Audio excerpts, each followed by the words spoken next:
L'Église catholique fait mémoire de saint Maurice. Maurice vient du latin et signifie d'origine mort. Son dérivé breton est morvan. Plusieurs Maurice se sont illustrés.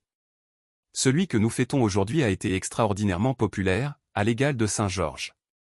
En France, plus de 60 communes portent son nom. Pendant la persécution de Dioclétien, au IIIe siècle, une unité de légionnaires romains, des militaires chrétiens, fut exécutée pour refus d'obéissance.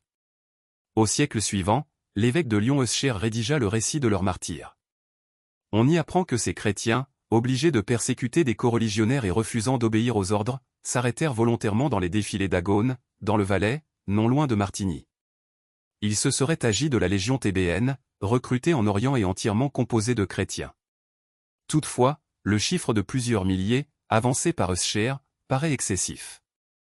Il est cependant certain que des soldats chrétiens, dont un de leurs officiers, Maurice, furent martyrisés dans le Valais. Dès le IVe siècle, l'évêque de cette région fit élever, au lieu de leur supplice, une basilique. Une abbaye devait s'y ajouter, ce sera le noyau de la ville suisse de Saint-Maurice. Le récit de la passion de Saint Maurice et de ses compagnons martyrs allait connaître une grande célébrité. Plusieurs ordres de chevalerie se mirent sous leur protection, entre autres l'ordre des Saint-Maurice et Lazare et celui de la Toison d'Or. Depuis le XIIe siècle, les chanoines réguliers de Saint-Augustin ont pris la relève des moines de Saint-Maurice en Valais.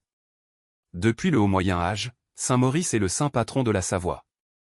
Il peut être aussi considéré comme protecteur pour les objecteurs de conscience. Saint Matthieu, priez pour nous.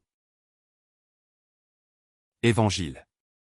Le Fils de l'homme est livré, si quelqu'un veut être le premier, qu'il soit le serviteur de tout. Alléluia. Alléluia. Par l'annonce de l'Évangile, Dieu nous appelle à partager la gloire de notre Seigneur Jésus-Christ. Alléluia. Évangile de Jésus-Christ selon saint Marc. En ce temps-là, Jésus traversait la Galilée avec ses disciples. Et il ne voulait pas qu'on le sache. Car il enseignait ses disciples en leur disant: Le Fils de l'homme est livré aux mains des hommes. Ils le tueront. Et, 3 jours après sa mort, il ressuscitera. Mais les disciples ne comprenaient pas ces paroles. Et ils avaient peur de l'interroger. Ils arrivèrent à Capharnaüm. Et, une fois à la maison, Jésus leur demanda: De quoi discutiez-vous en chemin? Ils se taisaient. Car, en chemin, ils avaient discuté entre eux. Pour savoir qui était le plus grand.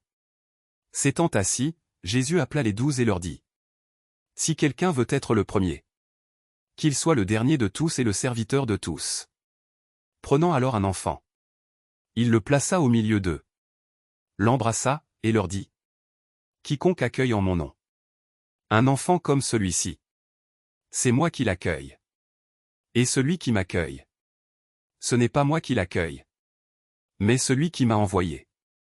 Acclamons la parole de Dieu. Louange à toi Seigneur Jésus.